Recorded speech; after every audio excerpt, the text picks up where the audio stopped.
Muito bem, amiguinhos do canal Natureza Humana, então reencontrei com um amigo meu, Thiago, que já foi cicloviajante, né? Ele vai contar um pouquinho da experiência dele aqui para nós, ok? Vou virar a câmera e fazer o takezinho com ele. Muito bem, amiguinhos do canal Natureza Humana, então está aqui meu grande amigo Thiago e vamos saber dele um pouquinho, né? Olha que paisagem fantástica, gente, aqui, né? Que estamos em Balneário Camboriú. Vamos conversar com ele sobre a experiência dele de cicloviagem. Thiago, seja bem-vindo ao canal Natureza Humana, gratidão pela sua amizade. Então nos conta aí um pouco essa saga sua, dessa cicloviagem que você fez. Tudo bem? Como vai, Sandro? Tudo canal bom. Natureza Humana, os amiguinhos aí. Show, show. Tudo certo? Então, Sandro, eu fiz uma viagem também. E eu me considero ainda um cicloviajante e me considero ainda estar em viagem. Eu comecei uma viagem em 2018 de Curitiba, sentindo Ushuaia. Eu completei nessa primeira etapa 1.800 quilômetros, conseguindo finalizar ela na cidade de Rocha, no Uruguai. Foi falar de experiência, a sensação de você estar livre. A gente brinca que a primeira semana você lembra das contas, você lembra de boleto ainda. Exatamente. Depois de uma semana aquilo começa a sumir e você começa a pensar que não tão logicamente com aquela situação de acordar às 8 da manhã, pegar o carro, enfrentar um trânsito danado para ir trabalhar. Você começa a falar, doidos são eles, né? E eles passam a falar, doido é você. Exatamente. É uma experiência de vida fantástica. Eu me relacionei com a bicicleta por necessidade. Quando fui morar em Curitiba, eu trabalhava como cozinheiro e tinha que voltar de madrugada e tudo mais.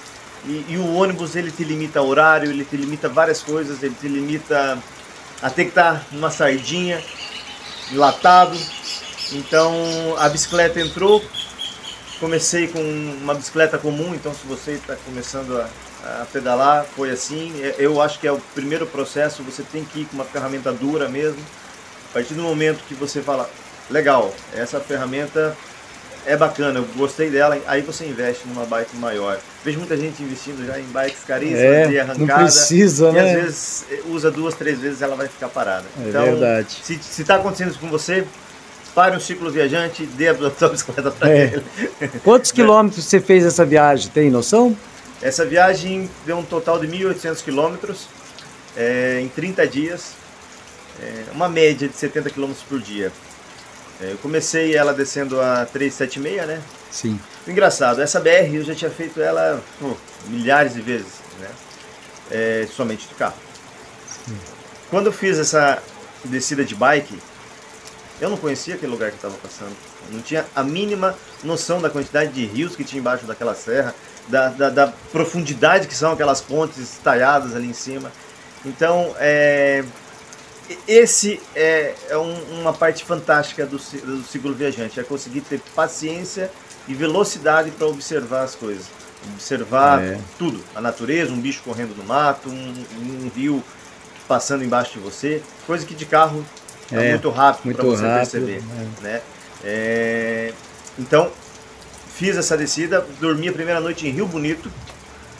E é bonito também, mesmo, Rio Bonito? É bonito. É bonito. Você que está subindo, Sandro, pare lá. Sim. Pare lá. É um campo selvagem, mas na beira de um rio, com água limpa, limpa, limpa demais. É a água que vem da serra, né? Sim. Tem até um camping ali, pequeno, mas eu preferi na beira do rio, né? Indicados para dias assim de calor forte, que provavelmente você vai encarar ali naquela região de Joinville. Então, indicado. Depois troquei rumo Blumenau. Tava tendo até o Oktoberfest no momento e tal. Sim. Passei por lá e vim subindo. Fiz a Serra Catarinense toda, passei por Lages. Eu tava nesse momento, depois do Blumenau, eu tive um apoio de carro. Meu pai estava viajando junto. Então, na serra, eu passava minhas bagagens pesadas para ele carregar. Eu levava só o necessário do dia e a gente se encontrava sempre no final do dia. Também foi uma etapa bem interessante da viagem, essa etapa que eu faço com meu pai, que é uma etapa dificilmente você fica tanto tempo, né, juntos assim. Sim. e tendo tempo para conversar. Então foi bacana também a etapa, e ele seguiu comigo até Porto Alegre. Sim. Então a gente foi fazendo a Serra Catarinense, fez a Serra Gaúcha, desceu por Caxias. Sim. É muito bonita a Serra Gaúcha também. Você encontrou muito cicloviajante no tempo que você fez ou não? Esse percurso? Fui encontrar apenas no Uruguai. No Uruguai? É verdade que o Uruguai, eles recebem muito bem o ciclista? Não sei, você que teve essa experiência. É verdade e é muito bom. Recomendo pra caramba. Eu vim descendo Porto Alegre e tal, Sim. e entrei pelo Chuí, né? Tem 2 passos para você atravessar, você passa por Chuí ou Santana do Livramento. Sim. Tinha ouvido falar que Santana do Livramento era perigoso. Tinha gangues especializadas em assaltar cicloturista e tal, e resolvi ir pelo Chuí. Chuí, ruim, uma cidade não muito legal, uma cidade de fronteira, né? Sim. Uma cidade que sempre tem um medo maior, né? Verdade. Mas depois que você entra no Uruguai, fantástico. Assim, E a alimentação? O que se usa muito a alimentação? Como falei pra você, eu tive uma experiência de cozinha de 8 anos. Então todos os dias eu cozinhei. Todos os dias? A alimentação era base acordar de manhã, mandar uns 3 a 4 ovos com bacon, pão, e já preparava um lanche. Sim. Pedalava durante a manhã toda. Sim. Chegava aquele horário de meio-dia que tem as churrascarias, né? Ali é bravo, ali machuca. Aí então você come uma maçã e fazia esse lanchinho que eu tinha preparado de manhã. Sim. À noite, 4 horas da tarde, que era a previsão já de parada, então eu já vinha me adiantando. Se eu visse um açougue próximo, eu já parava, comprava uma carne, tinha uma bolsinha térmica que eu mantia. De manhã talvez eu teria colocado um feijão dentro de uma conserva de pepino com água para ele já ir amolecendo. Então a noite era banquete mesmo. Você tem vontade de fazer ainda uma cicloviagem? Tenho sim. Eu parei, na verdade, ao chegar no Uruguai, tá aí um ponto negativo do Uruguai. Acostamento. Horrível. Pra dizer que não tem, né? E quando eu cheguei no Chuí, alguns raios da bicicleta já começaram a apresentar defeitos, né? Começaram a soltar. Fiz uma troca no Uruguai, mas não era o raio específico da bicicleta. Sim. Aí eu rodei 90 km para dentro do Uruguai. Sim. E nesses 90 km ele terminou, ele foi até chegar a 6 raios quebrados. Puxa vida. Aí não tive que parar a viagem, por isso foi. E eu tentei achar bicicletarias dentro do Uruguai, também não consegui. Então segue dica aí. Você vai para o Uruguai, leva umas ferramentas coringas assim, e umas peças coringas como raio, né? Depois eu fiquei chateado de não ter incluído isso. Eu incluí tanta coisa, levei tanta ferramenta, que eu não usei, e o raio eu não levei. E o fogo, o que você fez de opção como fogo? Eu usava um pequeno maçarico das Tech, eu acho que muito bom. Só que o consumo de gás é violento, né? Eu gastava para fazer essa refeição da manhã e da noite, um tubo por semana. Puxa, mas você já tinha levado já sobressalentes? Sim, eu sempre andei com 3. Sim. Quando eu estive em Porto Alegre, eu estive numa loja, na Decathlon lá, na Decathlon, e comprei mais um tambor daquele grande. E aí eu gastei uns 6 durante a viagem toda, ou seja, um mês todo. Então deu mais de um por semana, né? Dá um e pouco por semana aí. Você chegou a desidratar nessa viagem? Teve algum perrengue assim pesado de saúde ou não? Foi tudo bem? No começo da viagem me desidratei bastante. Eu fiz a bobagem de comer muito salame. Olha, tá vendo? Eu sou de Cascavel, sou do Paraná, sou da terra do porco, então sempre fui acostumado a comer muito salame. E o salame, ele é um veneno, na verdade. Tá porque vendo? ele te desidrata muito durante o dia. A quantidade de sódio ali é muito alta, né? Muito alta. Então, mas logo ali no 3º, 4º dia eu percebi isso e parei. Eu tive desgaste no joelho. Quando cheguei no Uruguai, já é verdade, no Chuí, aquele trecho para chegar no Chuí, que é Santa Vitória do Palmar, entre Rio Grande, uma incidência de vento forte demais. Forte demais. E isso, você sabe que o vento pesa a pedalada, né? Pesa. Eu senti isso em Laguna, né? Laguna ali na ponte mesmo, ali, é forte. Então, aí o joelho começou a inchar. Na verdade, já tive algumas quedas de moto e tal, não é tão zero assim, né? Aí parei num camping forte de Santa Teresa, um camping comandado pelo Exército, um camping assim, muito bacana, muito legal mesmo. estrutura de chuveiro a gás, recebem as pessoas. Não, ele é pago, porém paga o que você tem. O que você aprendeu com a cicloviagem? O humano ainda tem solução. Que bom, esperança. Uma das propostas de eu ter ido para a estrada foi justamente essa, estar um pouco descrente com a humanidade, assim. Exatamente. Com a forma, porque no meio capital é um segurando o pescoço do outro, e quanto mais um aperta, o outro aperta também, e é impossível você não tá nesse ciclo, sabe? Fui chefe de cozinha por vários anos, e grande parte de uma chefia é apertar o pescoço das pessoas, entende? Pois é, faz parte. E isso tá me transformando numa pessoa ruim, e acreditando que todos em volta eram dessa mesma forma, né? Sim. Então a viagem, não fiz somente essa viagem, ela foi se construindo aos poucos, ela teve viagens de 100 km, de 200 km. Sim, teve preparação. Todas essas outras viagens foi acompanhada da minha parceira, Jana, né? Agora essa foi solitária para ter essa missão.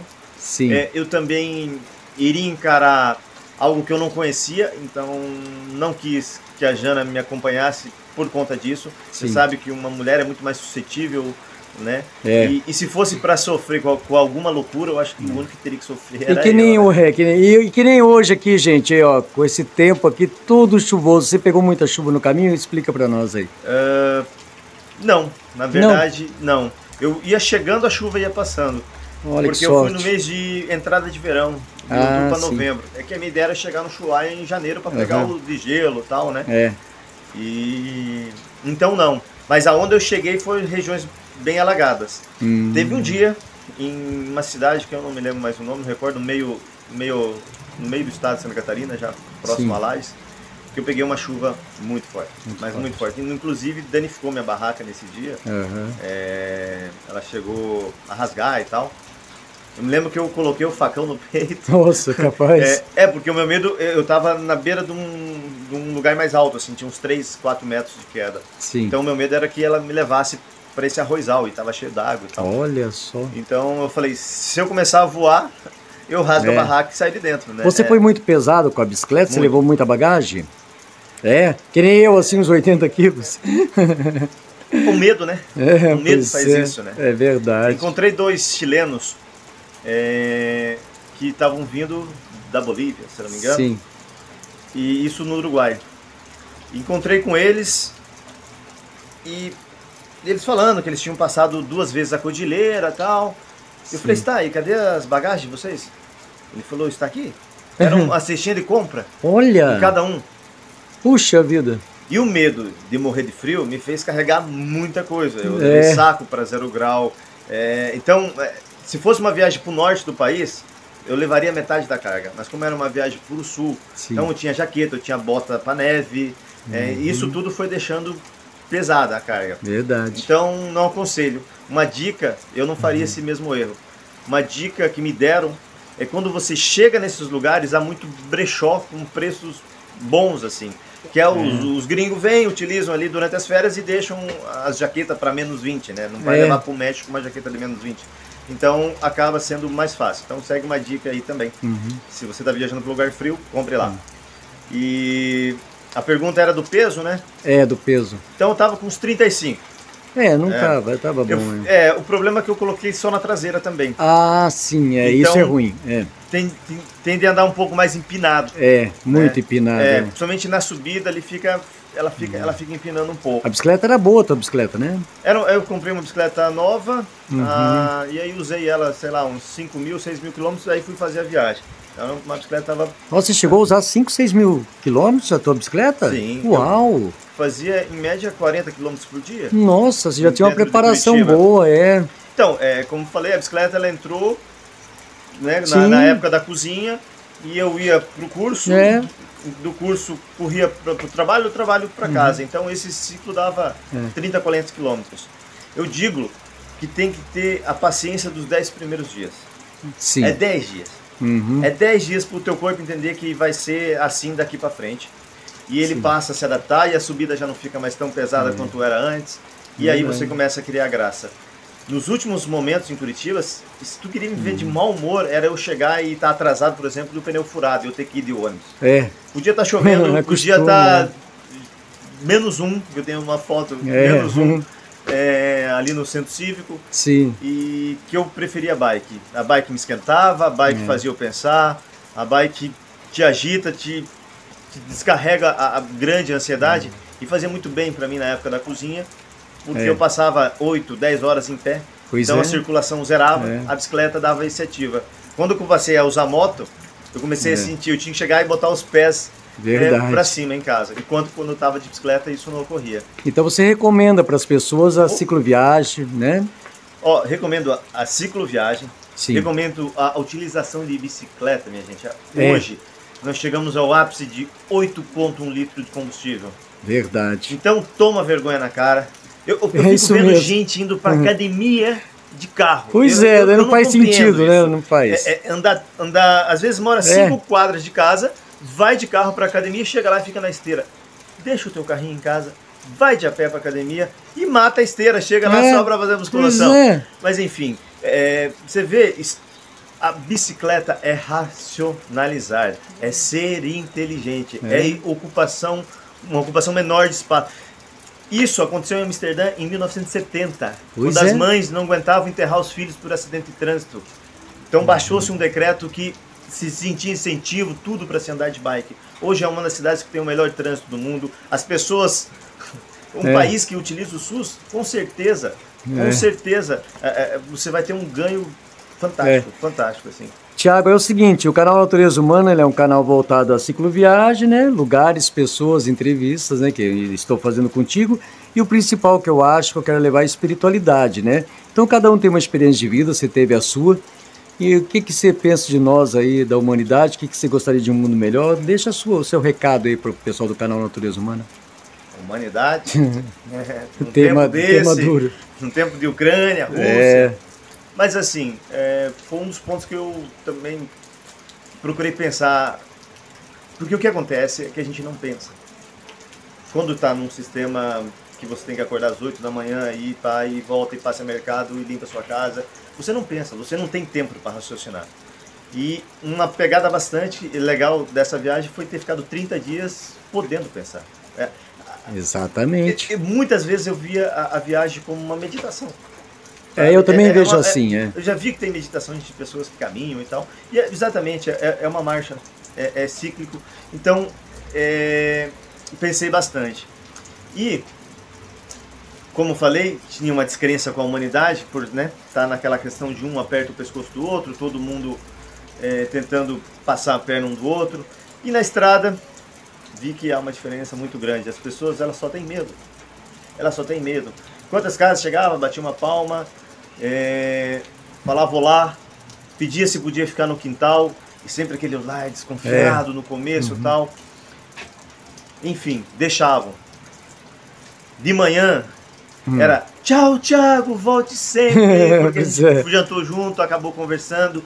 É a indústria do medo. A indústria do medo, ela produz isso. E a TV aberta, ela gosta de produzir medo, né? Porque isso que vai vender segurança, isso que vai vender seguro de carro, isso que vai vender alarme de casa, isso que vai vender condomínio. É a indústria do medo. Se você quer vender remédio, venda a morte. Não venda remédio. Tiago, eu quero agradecer muito você ter cedido um pouco do seu tempo para dar essa entrevista e espero que a sua entrevista também, para quem esteja nos assistindo, tire algum proveito da tua experiência de vida, né? Considerações finais. Fale o que você queira falar, abraços para quem você queira mandar. Considerações finais para o canal Natureza Humana, que trata de natureza humana, é que a gente entender que os humanos estão em evoluções diferentes. Estamos em caminhadas diferentes. Então, sempre vai se deparar com pessoas com ideias diferentes de você. Então, só entenda. Não tente julgar. Não tente analisar. Só entenda e pronto, somos diferentes, estamos em encarnações diferentes, estamos em ritmo de vidas diferentes. E é isso. Meu abraço vai para todo mundo que está aí na estrada, que está acompanhando esse cara aqui, que está na batalha. Beleza? Fechou? Valeu, um abraço.